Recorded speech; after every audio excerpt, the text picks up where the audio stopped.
Kita akan ngobrol dengan sosok yang kalau Anda lihat di kamera sudah pasti Anda kenal, apalagi kalau tahun politik tahun 2019 yang lalu, ini wajahnya selalu keluar di layar kaca Anda, ada haters, ada juga yang mendukung.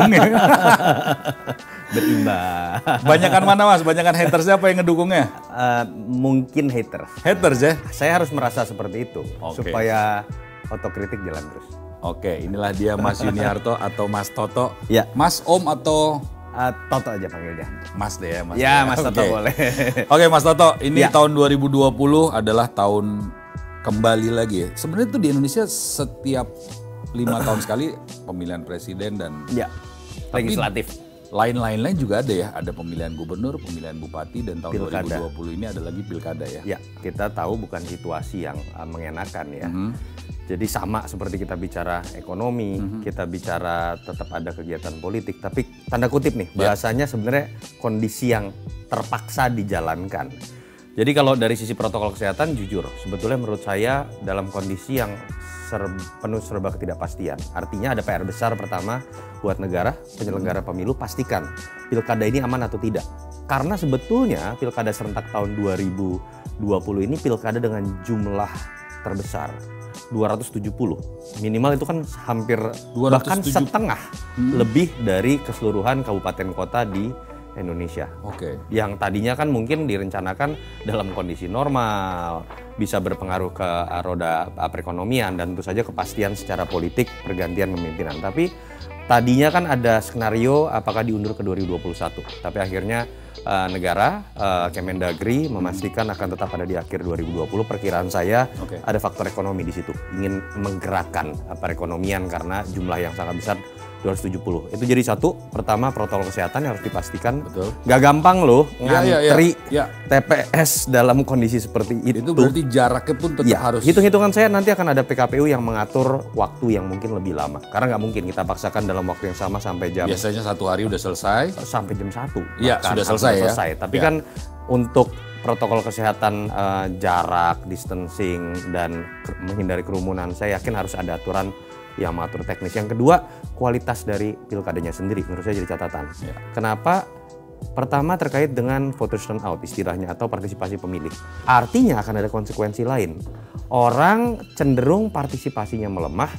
Yang bisa mengatasi partisipasi yang melemah adalah upaya mobilisasi. Disitulah kualitas pilkada akan dipertanyakan. Oke. Jangan-jangan uang yang akan bermain, jangan-jangan tekanan dari aparat atau birokrasi yang akan menentukan siapa yang akan jadi pemenang. Kita kalau ngomongin masalah politik kayaknya dari A sampai Z-nya langsung nggak ada berhentinya Mas Toto ya. Tapi kita sekarang pindah sedikit nih. Boleh, Ini ada boleh. bocoran katanya Anda sebelum jadi konsultan politik atau bermain di kolamnya politik, Anda itu dulunya katanya berbisnis kuliner. ini apa? Bisnis apa? Sebenarnya enggak. Bisnis kuliner kan baru ngetopnya baru sekarang Mas. Enggak. Saya bahkan merasa enggak bisa didefinisikan sebagai bisnis ya. Jadi itu kan masa-masa usia saya masih 23, mungkin pertama-tama 22. Memang cita-cita jadi bisnismen gitu? Enggak juga. Jadi sebenarnya saya hanya memulai dengan kaki 5. Oke. Jadi saya di Kelapa Gading dengan ukuran tempat 3x7, modal seadanya. Saat itu terus terang urusan ekonomi. Jadi Tahun berapa tuh Mas? 2003 awal. 2003 awal. Jadi saya tuh salah satu yang memasukkan pertama kali nasi uduk kebun kacang untuk berani buka cabang. Tadinya kan yang namanya nasi uduk kebun kacang, Ya, di kebun kacang. legend di kebun kacang. Iya, Sekarang udah mulai banyak di mana-mana. Peanut Garden itu ya kan? Peanut Garden ya. Ya ini pertama kali, salah satu yang pertama kali membuka di luar kebun kacang saya ya. Anak mahasiswa pengen belajar dagang, modal seadanya. Nekat modal kemudian nekat ya. buka di situ. Ya walaupun kemudian sedikit berkembang lah. Saya sempat punya toko serba juga. Sudah bisa membeli ruko saat itu masih di Kelapa Gading. Jadi isinya ada jualan bakso, es campur, roti bakar. Berarti pada saat itu Anda sudah sukses dong dengan bisnis Anda? Kalau dibilang sukses, pertama ukurannya relatif dan ya, saat itu berat kondisi betul-betul karena mulai dari nol dan saya bukan meminjam uang besar juga gitu dari bank. Jadi benar-benar level rumahan. UMKM lah pada saat itu. Iya, kalau kemudian dibilang levelnya bisnis, makanya menurut saya enggak. Itu lebih ke arah berdagang dan mencoba. Walaupun sekarang sendiri saya malah juga masuk lagi ke kuliner. Oke. Ada beberapa restoran yang saya buka di Surabaya. Itu mungkin lebih ke arah penyaluran, dulu nggak kesampaian, nggak berjalan. Sekarang masih bikin Sekarang lagi? sedikit punya modal, jadi coba juga main kulineran lagi. Oke, tapi udah jadi entrepreneur, tapi juga jadi banker. Ini apa nih? Kok bisa belok nih? Belok-beloknya sebenarnya kalau dilihat dari zaman kuliah lebih. Oh, jadi dari zaman kuliah lagi. udah cari uang. Kuliah saya pernah nyewain VCD, bukan punya VCD ya. Bajakan apa enggak? Wah, karena nggak bajakan, ada orang modalin, dia nggak tahu masarannya gimana. Saya tinggal di kos-kosan di daerah Cimbulit Unpar, yang kosannya jumlahnya ribuan. Di Bandung jadi. Saya dibayar per 1.000 perak buat naik motor, ngejajain VCD keliling-keliling kampus. Cuma 1.000 perak sih, dapatnya 600 sampai 800 ribu atau sejuta paling gede sebulan. Tapi bukan tentang itu sih, tambah duit jajan iya. Iya, betul. Tapi saya jadi lumayan banyak temen di seluruh dan tahu jalan kawasan seluk-seluk Bandung ya. Jalan seluk-seluk dan teman baru. Biasa kita kan cuma temenan satu jurusan, satu kampus. Betul. Ini seluruh kampus jadi teman. Jadi memang lebih ke arah nggak bisa diem. Nggak bisa lihat waktu kosong, belajar udah selesai, jadi aktivis juga waktu masih banyak kesisa, ya udah ada waktu walaupun duit kecil tapi bisa nambah ilmu, nambah teman, jalanin aja gitu ya. Nah, ke bankernya ini siapa yang kalau ngajak? ke banker, atau memang Anda jadi, background sekolah apa ya? S1 saya memang di FISIP, jadi memang di politik hubungan internasional. Oke. Walaupun Unpar. itu juga Parahyangan, Bandung. Jadi itu pun kecelakaan karena saya sebenarnya pada saat SMA lebih suka ilmu pasti.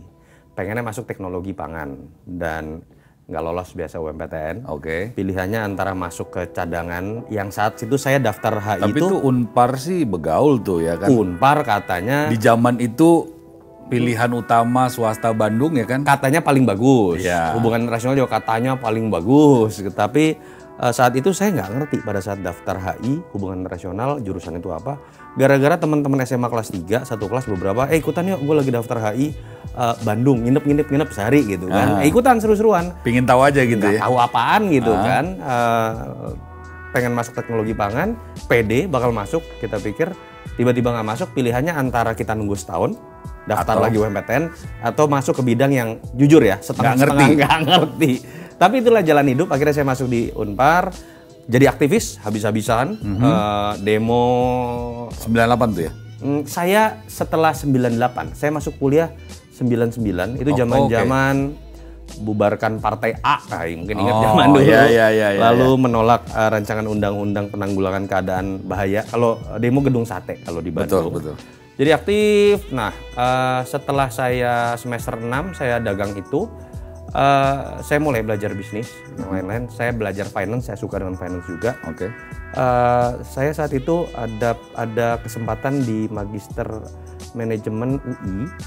S2-nya jadi ambil. Betul. Finance. Jadi yang lulusan niatnya finance. Jadi yang lulusan IPK-nya di atas 3,5 cum laude itu dapat potongan untuk kuliah.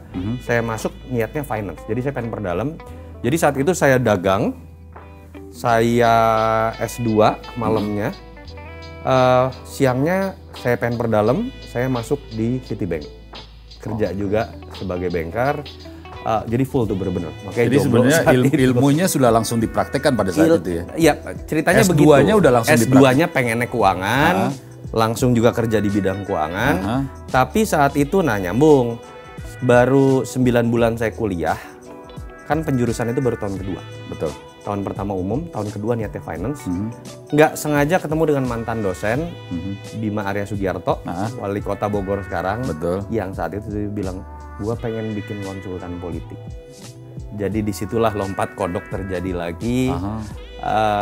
Disitulah saya masuk ke Carta Politika, kerja saja saat itu ya. Sebagai jadi itu sekolah udah selesai, tapi udah kerjanya udah banyak macam tuh ya? Serabutan lah ya? Lumayan. Oke. Ya dari kaki 5 tadi, ngerasain di bank besar juga, ya sampai akhirnya berlabuh di konsultan politik. Pastinya Carta Politika yang Anda dalami sekarang dan ini benar-benar Anda menjadi, ya bisa dibilang dikenal sama semua masyarakat. Tapi dari dua nih, banker sama bisnis, mana yang paling Anda pilih? Saya lebih menikmati bisnis. Lebih menikmati bisnis? banker ini kan bekerja, Ya. apalagi pada sebuah perusahaan besar. Jiwa saya lebih jiwa pemberontak, dasarnya aktivis. Oke. Karena juga suka dagang tuh dari kecil, apa aja didagangin. Dan it's not all about money ya, tentang kenikmatan to build something from zero, ngembangin kreativitas tanpa harus terbatas sistem. Jadi kalau pilihannya tadi as a banker or bisnis, pasti di bisnis. Mau tanya nih Mas, masalah tentang 2019. Anda sangat, apa ya, bisa dibilang menjadi target pembunuhan dari satu operasi pada saat itu. Bagaimana pendapat keluarga Anda? Dan Anda sendiri bagaimana pada saat Untung itu? cuma calon ya. Tapi Anda percaya nggak sih sebenarnya memang Anda akan dibunuh pada saat itu? Iya Kak, saya tahu detailnya pasti karena sebetulnya dari awal Mei, tepatnya 1 Mei saya udah tahu ada upaya jahat lah. Tapi jujur saya baru tahu detail sampai seperti kronologis yang dikonferensi perskan oleh polisi di bulan Juni itu pada tanggal 23 Mei. Sehari setelah kerusuhan, kalau kita ingat. Betul. Kerusuhan di Bawaslu kemarin, ya, itu dikabarkan langsung oleh Pak Tito Karnavian saat itu, Pak Kapolri. Yang sebetulnya memang sudah memperingatkan saya dari awal Mei itu. Jadi memang saya dapat laporan langsung dari Pak Kapolri saat itu sama Pak Kadensus, saat itu masih Pak Pak Marif saat itu Kadinsus Anti Teror. Saya agak kaget. Kan 2014 sudah rame juga tuh. Betul. Tapi saat itu cuma Brimob dibantu untuk mengamankan. Takut ada gerakan tidak percaya quick count, menolak quick count. 2019 saya kaget kok sampai Densus Anti Teror. Tidak diceritakan detail, tetapi saya memang... Gimana cara mereka ngasih taunya tuh Mas pada saat itu? Saat itu datang ke kantor langsung. Diundang mereka? Karena memang sempat ada ormas yang ingin menyerbu demo. Jadi memang udah ada cerita gitu ya. Nomor handphone saya disebar dan segala macam. Tapi memang detail baru 23 Mei dan yang lebih bikin kaget sebenarnya bukan pada saat 23 Mei saya diberitahu Pak Tito, kan saya udah kira-kira ada gambaran. Tapi pada saat 11 Juni saya ingat itu diumumkan oleh polisi dan disebutkan nama saya, kantor ada saya beberapa dimana. orang itu ya namanya ya? Betul, Target ada gitu ya? 6 nama kalau saya nggak salah. Kalau nama yang lain kan memang masuk akal. Iya. Tiba-tiba saya ini kan saya agak mengagetkan di situ dan ya agak mengagetkannya kan dibicarakan ke publik di konferensi Langsung pers top kan. tuh ya pada saat itu ya? Bukan top, pusing kepala kita dari keluarga. Nah, itu dan pertanyaan teman-teman akhirnya kan jadi ya bertanya. Pertama saya sendiri lagi di luar negeri saat itu di Korea. Dan ya itu yang bikin adrenalin naik lagi. Keluarga yang tadinya juga merasa udah selesai katakanlah, karena jujur saya nggak cerita detail awalnya. Kemudian adrenalin ikut naik lagi karena otomatis papa mama saya, istri saya kan ditanyain semua teman-temannya kan. Tapi jadi nggak kaget, sudah tahu detailnya, saya juga sudah tahu, diberitahukan oleh pihak kepolisian. Dan saya nggak terlalu kaget kalau nama yang kemudian muncul seperti yang diberitakan. Karena nama itu memang setahu saya punya track record juga tidak terlalu bagus di tahun 98. Jadi kalau pertanyaannya kaget atau enggak. Yang kedua, ketika saya tahu nama itu yang muncul, ada perasaan ya cemas pasti,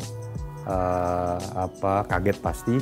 Tapi ketika muncul nama itu, ya saya hanya merasa yang saya perjuangkan selama ini nggak salah. Karena orang ini dalam sejarah minimal beberapa kali namanya disebut terkait dengan isu yang menurut saya memang selama ini saya tolak. Isu SARA dalam politik. Bagaimana dengan keluarga Anda? Tadi Anda menyebutkan bahwa orang tua Anda, khususnya istri Anda deh, begitu mendapat kabar, apakah Anda yang menginformasikan atau memang dia sudah dapat dari media? Sekarang kan gampang banget di smartphone kita kan langsung keluar tuh tak ya kan. Nah, ini gimana nih? Istri kebetulan menariknya orang yang sangat buta politik. Karena kebetulan dia besar di luar dari kelas 1 SD sampai kuliah itu di luar. Jadi agak sedikit apolitis. Jadi pasti nggak baca koran. Oh gitu ya. Politik ya maksud saya. Baca berita pun bukan yang politik. Jadi memang nggak mengikuti pemberitaan aktual. Ya paling dia cuma tahu lakinya kalau ngomong suka cablak gitu. Nggak dipikir. Hanya memberitahukan hati-hati deh. Tetapi Saya ingat sekali waktu itu pada saat pertama saya cerita dan kan akhirnya dia tahu karena kita mulai dijaga polisi ya rumah gitu dan sempat ada bahasa ya kalau memang kasar dia ngomong kalau emang lu yakin dengan apa yang lu lakuin ya jalanin. Cuma nggak pernah dia minta aja. suruh berhenti dari itu? Enggak. Kalau sampai berhenti enggak. Tapi ingat keluarga. Paling dalam kapasitas sebagai istri ingetinnya seperti itu. Jadi dia tetap mensupport ya? Support. Oke. Dari dulu memang yang saya tahu juga nih Mas, Anda kalau nge-tweet di Twitter itu kan, aduh bahasanya, saya bisa lihat nih orang berani ya gitu ya. Ini keberanian ini memang Anda merasa melakukan ini dengan kebenaran gitu. Saya dari zaman dulu loh. Mungkin dari tahun 2000 ya 2000. Sekarang agak mendingan sebenarnya. Tetap aja tapi. Enggak, sebenarnya kalau saya aktif di Twitter itu keluarga pada komen nggak sih dengan keberanian Anda? Mungkin mereka nggak kepikiran bahwa adik-adik saya sih kadang-kadang komen karena adik-adik main Twitter. Istri saya nggak main, papa mama nggak main. Okay. Tapi kalau di Twitter sebenarnya kan sederhana ya. Saya memposisikan diri bukan sebagai direktur eksekutif Carta Politika karena saya sudah menyebutkan identitas saya. Tweet saya bersifat pribadi, bukan dalam kapasitas sebagai mewakili institusi apapun. Ketika kita menjadi pengamat politik, kita punya keterbatasan. Bicara di acara ini misalnya, di YouTube ada kode etik secara sosiologis, di televisi juga ya. Ada hal-hal yang menurut saya perlu diutarakan secara lebih bebas. Dalam kapasitas bukan hanya sebagai pengamat yang bicaranya harus kalimat normatif, baku, tapi saya juga sebagai seorang warga negara yang kadang-kadang kita butuh bahasa yang istilah komunikasinya low konteks, bahasa rakyat, bahasa selenge, bahasa kita lugas ngobrol gitu warung kopi, bahas tentang politik. Disitulah realita politik lebih bisa digambarkan. Jadi Twitter memang saya posisiin dari awal ketika saya main Twitter dalam kapasitas saya sebagai orang tertarik politik, bicara dalam kapasitas itu, menutupi hal-hal yang saya nggak bisa omongin di TV. Yang itu akan bikin kasus gitu ya. Ada pagar-pagarnya kalau ada pagar-pagarnya itu yang menyebabkan kenapa di Twitter saya terasa lebih gila dibandingkan saya berbicara sebagai pengamat. Karena menurut saya dialektika malah lebih bisa terjadi, diskursus toh tetap ada batasan juga walaupun ruangnya lebih luas untuk kita bersuara terhadap atau memposisikan diri terhadap isu tertentu. Apa komentar adik-adik Anda apabila cuitan itu benar-benar lu jangan gila deh. Lu kenapa ngajak perang sini tapi mulu hampir lah, tiap kira-kira. hari. Mungkin cuman selang kalau 2 hari sekali. Kalau Twitter Mas tiba-tiba konsepnya kan sama ya. Twitter itu kan kita seperti menjadi penduduk di dunia maya. Misalnya follower saya 377.000. Artinya setiap saya tweet yang baca 377.000 potensial yang membaca tweet saya kan. Saya menyadari itu efeknya lebih besar bahkan dibandingkan saya bicara di televisi misalnya atau saya nulis di koran misalnya di artikel di koran. Jadi memang saya manfaatkan itu untuk berdialog. Saya dapetin masukan juga ilmu. Begitu saya nge-tweet hanya dengan beberapa kata yang tadi disebutin haters atau yang mendukung pernyataan saya akan langsung membangun dialog dengan mau maki-maki apa kek Sarah, dan saya selalu satu prinsip, saya bilang saya nggak akan blok mau sekasar apapun terserah aja ya, karena di situ ruang dialog yang menurut saya bisa membuat saya juga bisa diotokritik, saya juga bisa mendapatkan masukan terhadap isu tertentu. Jadi saya sengaja aktif di Twitter dan lebih substansial karena berbeda dengan main Facebook dan Instagram. Kita pasang picture, caption itu hanya mendukung postingan gambar kita. Tapi Twitter fokusnya adalah kata-kata yang jumlahnya sangat terbatas. Di situ menurut saya ruang buat bertarung ide bisa sangat produktif. Jadi kalau seandainya komennya sedikit, berarti itu nggak mengena ya bahasanya. Salah satunya itu. Jadi memang pinginnya tuh sampai banyak sekali ya. Dan saya belajar ya tentang karakter masyarakat kita, pemilih kita. Masyarakat kita memang nggak suka tulisan-tulisan panjang. Saya menyadari loh. Tweet saya yang isinya hanya gitu beberapa karakter dibandingkan saya menulis capek-capek berpikir baca buku lagi di halaman 6 Kompas yang sangat membanggakan kalau buat penulis bisa masuk di situ. Tapi sisi influence-nya kadang-kadang lebih besar ketika kita nge-tweet dengan beberapa bahasa yang mudah dimengerti, jelas pro dan kontranya berpihak dan mendukung siapa, mengkritik siapa. Dan di situ mereka ingin ikut terlibat dalam dialog itu. Artinya, menurut saya para social influencer termasuk para pengamat, tokoh gitu ya, menyadari ini. Ada perubahan besar termasuk akademisi. Betul. Ketika kita merasa kita adalah influencer dengan ilmu yang kita punya, nggak bisa pakai cara lama cuma dengan jurnal, artikel, itu tetap sebagai kewajiban akademis. Tapi ada gelombang baru ketika kita ingin mempengaruhi masyarakat di sekitar kita masuk ke dunia itu, dunia sosmed tadi. Nah, Mas Toto sendiri bagaimana dengan lawan-lawan Anda pada saat itu setelah 2019 selesai? Apakah semuanya sudah cair atau masih tetap ada nggak mau negor nggak mau ini? Sebetulnya, nah ini yang sangat saya sayangkan ya, di level elit, di level influencer itu nggak pernah ada pertarungan. Saya dengan Fahri Hamzah dengan Fadly Zon selalu berantem pada saat muncul di TV. Posisi politik kita jelas berbeda, saling kritik, balas-balasan di Twitter. Tapi mereka selalu ingat pada saat saya merayakan Natal, mereka japri ngucapin saya selamat Natal. Pada saat ketemu kita ketawa-tawa. Pada saat habis syuting di acara tertentu, iklan aja udah bercandaan. Jadi memang hanya berpandangan politik pada saat itu saja. Karena elit itu kan, dan ini yang menyedihkan ya, jangan sampai kemudian demokrasi itu adalah pesta pora dari elit-elitnya, mau yang di atas kertas berantem, tapi pada saat makan malam bareng-bareng. Udah cipika-cipiki lagi. Udah cipika-cipiki pada saat makan siang bareng lagi, enak-enaknya bareng. Sisa tulangnya dikasih ke yang berantem di bawah berebutan. Nah, itu yang saya sayangkan, pertarungan yang keras ini menyisakannya kan bukan di elit, menyisakannya kan tetap di bawah. Dan kita bisa tanggulangi itu tadi. Isu apa sih yang memang benar-benar negara harus berani intervensi, nggak bisa lagi jadi isu atau tema utama dalam pertarungan. Karena terlepas elitnya rekonsiliasi atau tidak, itu akan tersisa dalam psikologis pemilih. Selama ini Anda duduk berdekatan dengan Mr. Presiden, Bapak Joko Widodo. Nggak berdekatan lah, jauh. Tapi kan pada saat perlu untuk nasihat politik, ini kan seringkali Anda berdialog atau berdiskusi dengan dia. Yang kita mau tahu nih Mas, kan nggak selamanya pasti dia dengan setuju dengan apa yang Anda berikan. Iya. Kalau nggak setuju dia gimana sih? Gesturnya seperti apa sih? Ini kita netizen pengen tahu nih ya kan?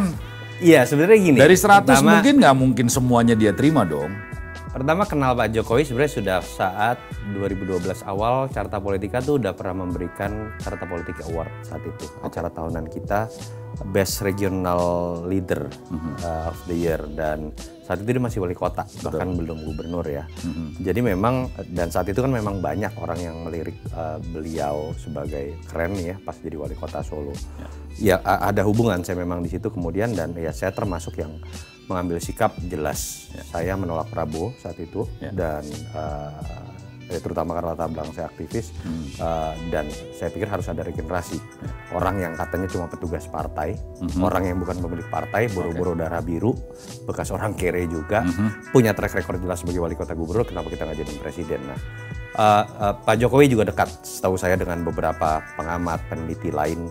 He's a good listener ya. Jadi tipikalnya pertama nggak eksplisit kalau menolak. Bukan tipikal mungkin Pak Prabowo, Ahok misalnya. Ahok kan, wah jelek ide lu gitu misalnya, tiba-tiba. Langsung ya. Kan kalau Ahok kan. Jokowi, saya pikir karena dia good listener, tipikal yang nggak akan langsung mengutarakan, oh jangan, jelek.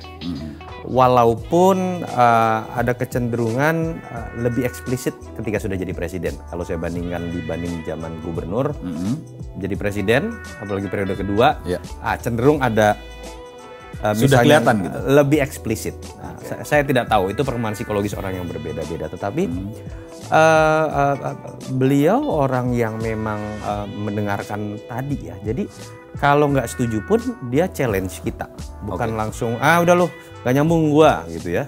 Ya terus terang Ahok seperti itu. Jokowi cenderung loh kenapa nggak gini mas? Dibanding ini bagusan mana? Jadi memang orang yang senang dengan dialog dan menghargai sebuah dialog dan masukan orang, terlepas siapapun gitu ya. Jadi gayanya seperti itu. Dan kadang-kadang lama-lama terbiasa kita melihat ada senyuman-senyuman atau ekspresi yang menurut saya kayaknya nggak cocok. Atau misalnya anggukannya terlihat nggak sepenuh hati. nggak sepenuh hati. Okay. Kalau saya menangkap bukan hanya dari Pak Jokowi ya, tapi beberapa orang yang saya pelajari, terutama pengambil kebijakan, ketika kita bicara dan langsung dicatat, biasanya itu langsung keluar jadi output. Yeah. Nah, ketika cuma ngangguk-ngangguk senyum kecil, dia masih meraba, memikirkan atau jangan-jangan nggak nyambung dengan pola pikir dia. Mirip-mirip seperti itulah kira-kira. Oke, jadi memang Pak Jokowi ini bisa dibilang ada perubahan di periode kedua ya? Pasti ya, saya malah takut kalau Pak Jokowi karakternya berubah dibandingkan zaman gubernur, wali kota dan periode pertama. Karena kita bicara periode pertama misalnya, tantangannya kan seorang presiden konsolidasi. Kecenderungan kompromi pasti lebih besar untuk menghantar periode kedua. Periode kedua kan bicara katanya tanpa beban, harus ada legacy, harusnya lebih eksplisit. Bahasanya harus to the point, mengambil kebijakan nggak bisa lagi abu-abu. Itu yang juga sering jadi kritik saya ketika di periode kedua mungkin beberapa orang mengatakan kok lo kadang-kadang galak sekarang. Jadi ngeritik pemerintah juga? Sering banget malah. Dan menurut saya apalagi dalam situasi pandemi seperti sekarang, pengambilan sikap yang lebih tegas tanpa beban, apalagi kompromi-kompromi zaman model periode pertama. Jangan ulang kesalahan SBY lah. Yang di periode kedua demi memelihara stabilitas politik, semuanya dikompromikan, semuanya dirangkul, yang terjadi adalah perlambatan. Padahal yang dibutuhkan adalah tadi legacy. Kita akan maju ke tahun 2024. Waduh. Tapi 2020 sendiri Anda cuan dong? Sebelum kita ngomongin 2024 nih. Cuan pasti. Oke. Lebih banyak di mana ya cuannya? Tetapi yang pasti kan sama seperti yang teman-teman di bidang lain hadapi ya. Bukan hanya di politik, bisnis, ekonomi. Yang lari adalah target dari yang kita perkirakan. Forecast kita berantakan semua. Karena ada keterbatasan ruang, klien kita juga memiliki kesulitan yang sama, sehingga otomatis dari sisi kuantitas target pekerjaan sampai kemudian secara kuantitas frekuensi penerimaan dari jumlah secara komersil pasti juga berkurang. Tapi ya saya harus mengatakan bersyukur masih cuan. Iya dong. 2022 ini banyak kan lebih ke memberikan advice ke partai politik atau ke para calon pemimpin? Agak berimbang sih, karena survei-survei di 2020 ini banyak partai-partai juga yang sekarang jauh-jauh hari sudah melakukan survei menggunakan lembaga-lembaga yang katakanlah untuk bersiap-siap di 2024. Belum, jadi kebutuhan pilkada. Jadi ketika mereka untuk menentukan siapa yang bisa jadi calon, kan mereka otomatis punya kepentingan calon gua kalau bisa menang.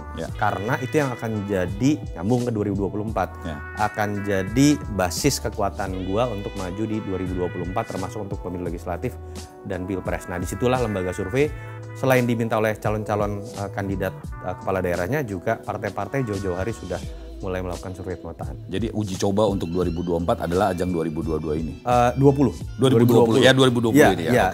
Pilkada tentu saja, karena kan yang menguasai basis kekuatan pemilih untuk kebutuhan pemilu legislatif kan kepala daerah. Dan bagaimana mereka memastikan kader mereka yang menang. Laku atau enggak gitu ya? Laku atau enggak, menang atau enggak. 2024 adalah ajang yang muda-muda katanya Mas. Harusnya dan moga-moga. Apakah yang tua masih ada? Saya baru rilis survei, nomor 1 masih Prabowo Subianto. Masih? Apakah kabar baik buat Prabowo? Sedikit ya bisa dikatakan, tapi sebenarnya bukan kabar baik juga. Elektabilitasnya masih 20% lebih. Selisih tipis sekali dengan Ganjar Pranowo dan Anies Baswedan. Untuk orang yang sudah mencoba 4 kali maju kalau kita hitung dari konvensi di Partai Golkar tahun 2004, bukan kabar baik. Harusnya dia kan sudah nggak ada lawan dong setelah Jokowi nggak bisa maju kembali. Jadi kalau pemilihannya hari ini Prabowo masih menang. Prabowo masih menang. Tapi kan kita bicara 4 tahun lagi dan trennya cenderung Pak Prabowo agak sedikit turun. Walaupun kemarin pemposisian secara tegas Gerindra mengatakan capresnya Prabowo lagi, mungkin akan sedikit menaikkan. Tapi pertama dari sisi demografi, kecenderungan jumlah pemilih milenial sampai 35 tahun minimal atau 39 tahun kan jauh lebih besar di 2024. Betul. Puncaknya 2025 sampai 2030, otomatis kan simpel, kita akan memilih cenderung yang lebih seumur. Apalagi anak muda gitu, cenderungnya kan yang lebih nyambung bahasanya, yang seumur. Mereka kan cenderung memilih yang lebih dekat lah umurnya. Kalau nyari yang sama umur 30 sampai sebelum 40 tahun agak susah menurut saya ya. Betul. Tapi itu satu. Yang kedua, eranya udah era digital betul-betul, era bahasa baru, era bahasa digital, era bahasa milenial, ditambah percepatannya lebih kencang lagi setelah COVID. Sekarang kan semua terpaksa nih. Betul. Pakai Zoom, webinar. Yang dulu kan orang bilang para tokoh-tokoh itu udah kayak selebriti juga, udah bawa kamera sendiri sekarang. Akhirnya harus seperti itu. Betul. Jadi jangan kaget tiba-tiba nanti yang tua-tua itu juga jadi YouTuber gitu misalnya. Karena disitulah menurut saya faktor jumlah pemilih muda dan ruang lingkup yang dikuasai oleh dunia digital ya memang akan lebih menguntungkan buat calon-calon muda. Itu yang menyebabkan Prabowo tetap akan jadi calon kuat, tetapi menurut saya anginnya itu mungkin akan dimiliki oleh sosok seperti Ganjar Pranowo, Anies Baswedan, Sandiaga Uno yang memang lebih nyambung dengan perkembangan situasi sekarang. Oke, jadi memang kalau disebutkan tadi selain Pak Prabowo ya, ada bukan muka baru sih sebenarnya. Mereka juga sudah bertarung di daerahnya masing-masing, tapi mungkin untuk RI 1 nih ada yang muda-muda, ada Anies, ada Ganjar, Sandi, Ridwan Kamil. 5 besarnya itu. Oke. 5 besarnya selalu. Ini yang disurvei sama Carta ya? Iya, dan lembaga lain saya pikir juga ketika rilis sama 5 besarnya. Dan kabar baiknya menurut saya adalah kita akhirnya meritokratis. Meritokratis tuh nggak lagi darah biru, cucunya siapa, anaknya siapa, atau punya partai apa. Enggak. Dia bagus loh pas jadi gubernur Jawa Tengah. Dia nggak kalah loh pas jadi gubernur Jawa Barat, penanganan COVID-nya bagus loh. Pada saat jadi wali kota dia keren loh buat terobosan ini. Betul.